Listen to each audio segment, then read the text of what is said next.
The mod on the Reddit petermonn snark page needs to take a serious pill and chill the F out. You're going to make it so people are going to leave and think poorly of you. More rules on what we can and can't discuss on St. Peter Monn. Give me a frigging break. Peter puts his entire life on camera. Therefore we can talk about it. Pointing out the truth and stating facts doesn't make us mean people. Jesus Christ. Stop coddling and babying this old fool.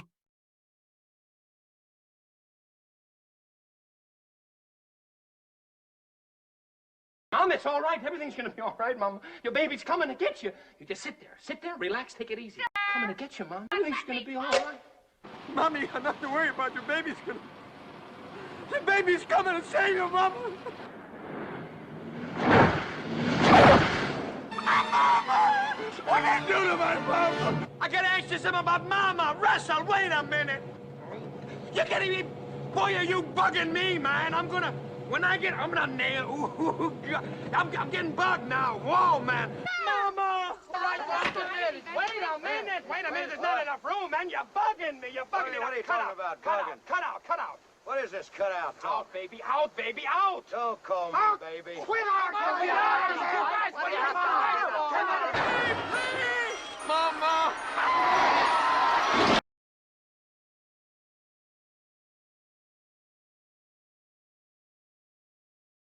Your plan to catch a Robin Hood in public is sheer genius. Yes, no one sits higher than the king. Must I remind you, Hiss? I didn't mean to. Revenge! Revenge! Shh! Not so loud, sire. Your secret is my secret. Stop hissing in my ear. What secret? Why? That insolent blackguard. Oh, I'll show him who wears the crown. I share your loathing, sire. That scurrilous scoundrel who fooled you with that silly disguise, who dared to rob you and made you look so utterly ridiculous. Enough!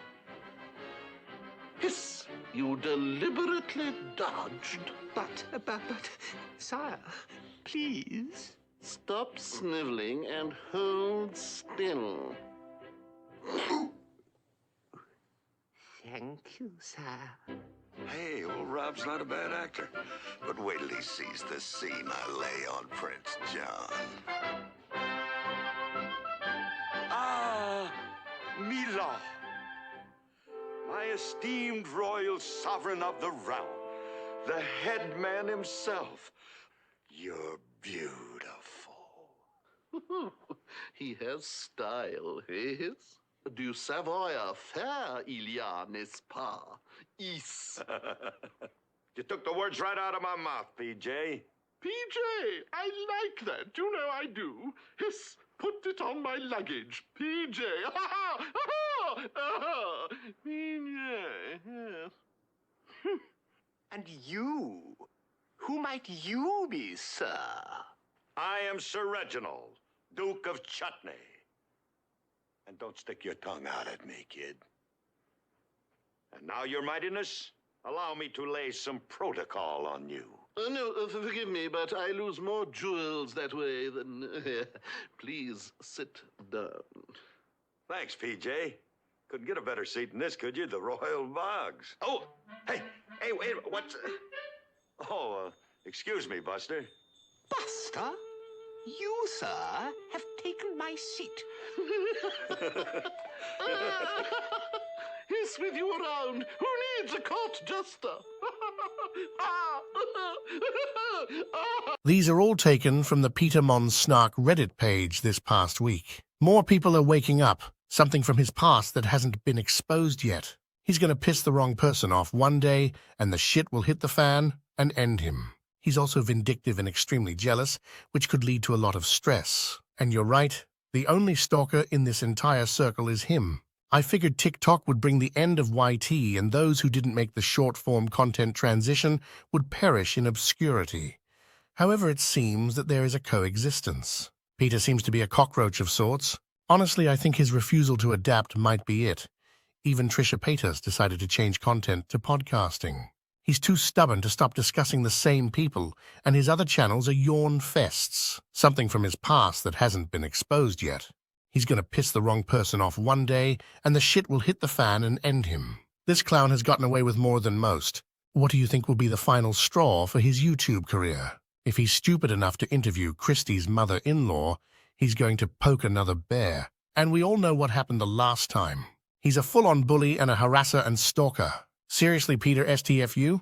Calm down. Maybe focus on your own shit for a while. It's not good for your blood pressure. The things you say in this video are so cruel and uncalled for. This was your last chance. I almost unsubscribed in your standing up for myself era where you spent an hour yelling at your subscribers. Wouldn't you turn off the video and unsubscribe too? Well, you're back at it. Do you know this woman in real life? No? Mind your own thing business. He screams at the camera about RBK not addressing things, but he doesn't address things he doesn't want to either. He hasn't addressed the transphobic evil plotting call his good friend Dustin engaged in. He hasn't addressed the underaged friends he was so thankful for making through his BookTube channel, including wanting to meet up with at least one of the teenagers in person. He hasn't addressed why he hasn't called Jeffree Star out for the essay allegations and subsequent hush money payments, allegations and evidence published by a major outlet. He hasn't addressed why he doesn't call his friend Rich Lux a predator protector like he does everyone else. He hasn't addressed why he lied to his audience and downplayed the nature of his video chat with that 19-year-old. He hasn't addressed why he lied about certain things when John Kukian accused him of talking inappropriately to him during their friendship, such as Peter saying he would never and has never called someone baby. Then years later, a live stream of Peter's resurfaced where he was calling a 19-year-old baby, among other things, just prior to John's accusations. I'd like to know also why Peter has never addressed his viewer saying she saw him driving. There's a million things he's never addressed. Sorry, y'all, I'm just sick of it. Sick of his shade, sick of the yelling at the camera. Subscribe for 3 years later, Peter. Many more will follow suit. Hopefully she has some people behind the scenes. One day he will say the wrong thing and she can sue his ass. He never can just sit fu. He's the biggest hypocrite on YT. Why won't this woman send him a cease and desist letter? Like WTF. He is scary when speaking about her. I know next to nothing about her. I don't watch her, and from what I've seen here, I never will. She's not for me. However, she is a human being and doesn't need some unhinged psycho screaming about her daily. He's such a bully. Is she married? If so, why is her husband just sitting by while some grown man is eviscerating her? Pick up the phone, call him and tell him to stop harassing her. I'd have already been to a lawyer. This is ridiculous. There is no way this man was ever in the mental health business. I'm sorry. Honestly, I don't even see how he works a 12-step program. I know if I'd behaved this way, every sponsor in AA would be asking me if I was okay. I have never questioned his sobriety. Never even brought it up. But something ain't right. That's all I'll say about that. He was never a real therapist. He got caught and fired. You never know. They might have something up their sleeves, waiting for the right moment to drag him to court for slander. Oh, I live for the day when this bozo gets karma served to him in a sweet, sweet way. When I finally had the scales fall from my eyes and started seeing the dark side of Peter, I initially called myself a fool for drinking his Kool-Aid for so long. I'm embarrassed to admit I even sent him gifts, including a Rainbow fan, a Starbucks gift card, and most cringeworthy of all, some shoe stretchers when he and Alex went to Vegas and his shoes were too small or not broken in, and he was limping by the time he got home. I absolutely cringe realizing I was completely duped by this man. When Peter started yelling at his audience last year and treating his viewers like crap, all in the name of standing up for himself, all the little niggling things I noticed in the 5 years I watched him came to a head. I think the thing that bothers me the most is his dishonesty about so many things when he's in a 12-step program and has been for nearly 30 years. I'm in AA too, and he can't kid a kidder anymore. Our first step is about getting honest. I've joked at many meetings that AA not only ruined my drinking, it also ruined my dishonesty. Because if you're in AA and truly working the program, as we say at meetings, you're an honest person who takes responsibility for your actions. I have no reason to doubt he doesn't drink anymore, but being in the program as long as I have to question if he's like one of the hundreds of people, mostly men, I have attended meetings with who think stopping drinking is all they have to do. There is so much more you have to change in order to be the kind of person who lives by the code of AA's love and tolerance. I've been a lurker here for a couple of weeks, and when I say I cried when I found you all, it wouldn't be exaggerating, like Peter. I had felt for so long that I was the only one seeing this negative stuff about Peter when his comment section seems to be made up of rabid fans who would never call him out. My reluctance to share my experience is because I have learned here that he reads this subreddit and would be able to figure out who I was. I've left plenty of only positive comments on his videos over the years, but stopped when I finally saw the light. Thank you all for this safe space and for showing me I wasn't imagining things. I feel instead that I was gaslit. I was fooled too. I felt the same when I found this. I tried to reason, thinking he's just going through a tough time. I was a regular commenter. I realized last year I was purposely wording my comments as though I was stepping on eggshells. It triggered my anxiety beyond anything I felt in years. I got called out on video because I corrected one of his facts, a date he had gotten wrong by quite a few months. The wrath! The barrage of verbal whipping. I was so upset and sad.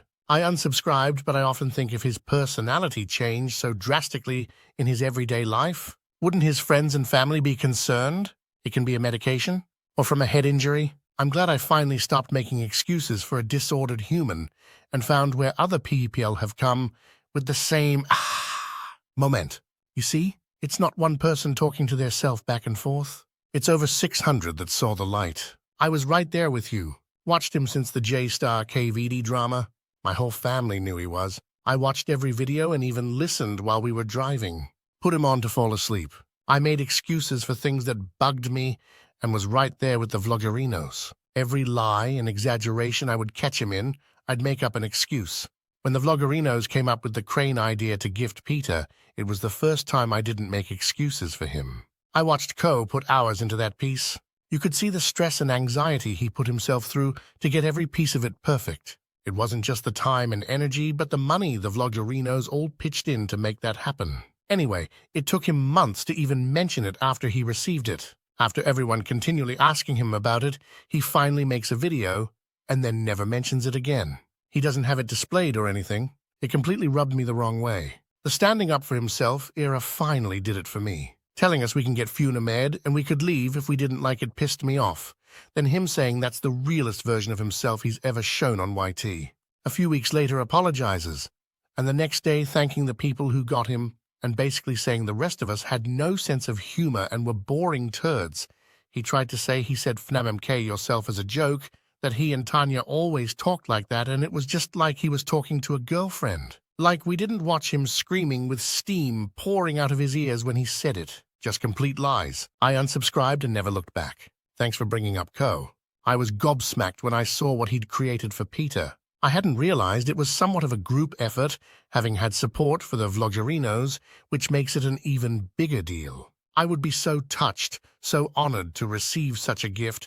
I'd definitely have it on display and would let my gratitude be known. Instead, Ko got the equivalent of a nothing burger from Peter. That really rubbed me the wrong way. The personality change to manipulate could give you whiplash. His behavior is cyclical. He can only keep the mask on for so long. Then a slip, then the strap breaks and exposes his true venom. This is when the predictable "I love you" to the audience starts to backtrack for going a tad too far. So as a self-professed mental health professional, he thinks it's okay to insert himself in RBK family drama. He thinks it's okay to cause more drama in her family. The man is sick. He has too much time on his hands. The only reason he would do this is to cause drama and pain to another human being. Whether you like her or not, I've never watched one of her videos. This is the kind of disgusting games Dustin and Nick would pull. I have to believe he isn't that evil. I hope he isn't that gross. This is some John Kukian. I'm sure I spelled his name wrong. I barely remember him. Type of hit. I haven't watched any of his videos. Where does he say this? I honestly think if it had been anybody but John exposing Peter, things might have turned out differently for Peter. The million-dollar question is, why did Big Pete never file a lawsuit?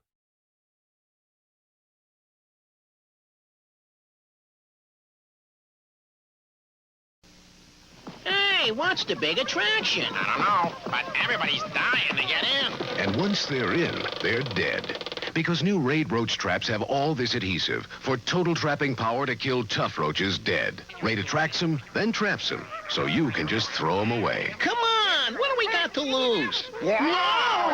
Everything! Raid! New Raid roach traps. Total trapping power to kill tough roaches dead.